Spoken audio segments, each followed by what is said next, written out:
Many of the tales in this book were told to me by one Paddy Flynn, a little bright-eyed old man, who lived in a leaky and one-roomed cabin in the village of Ballisodare, which is, he was wont to say, the most gentle, whereby he meant fairy, place in the whole of County Sligo.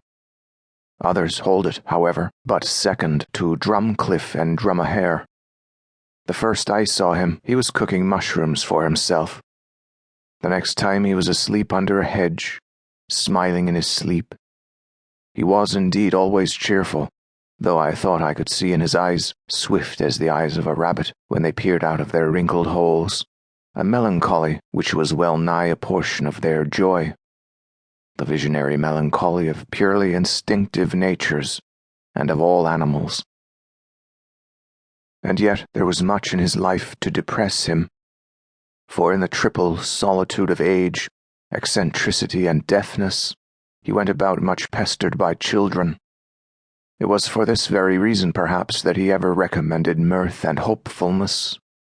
He was fond, for instance, of telling how Columkill cheered up his mother. "How are you today, mother?" said the saint. "Worse," replied the mother. "May you be worse tomorrow," said the saint. The next day Columkill came again, and exactly the same conversation took place. But the third day the mother said, "Better, thank God," and the saint replied, "May you be better tomorrow." He was fond, too, of telling how the judge smiles at the last day alike when he rewards the good and condemns the lost to unceasing flames. He had many strange sights to keep him cheerful or to make him sad. I asked him had he ever seen the fairies, and got the reply, "Am I not annoyed with them?" I asked, too, if he had ever seen the banshee.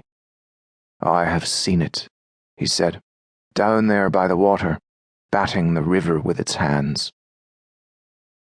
I have copied this account of Paddy Flynn, with a few verbal alterations, from a notebook which I almost filled with his tales and sayings, shortly after seeing him.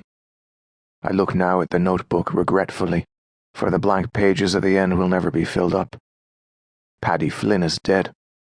A friend of mine gave him a large bottle of whiskey, and though a sober man at most times, the sight of so much liquor filled him with such a great enthusiasm, and he lived upon it for some days, and then died.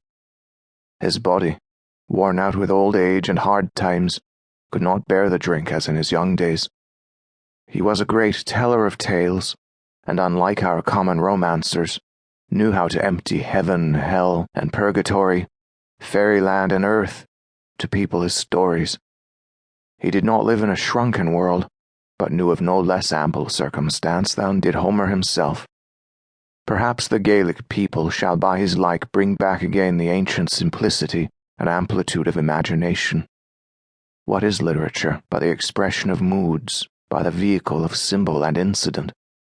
And are there not moods which need heaven, hell, purgatory, and fairyland for their expression, no less than this dilapidated earth? No, are there not moods which shall find no expression unless there be men who dare to mix heaven, hell, purgatory, and fairyland together, or even to set the heads of beasts to the bodies of men, or to thrust the souls of men into the heart of rocks? Let us go forth, the tellers of tales, and seize whatever prey the heart longs for, and have no fear. Everything exists. Everything is true, and the earth is only a little dust under our feet.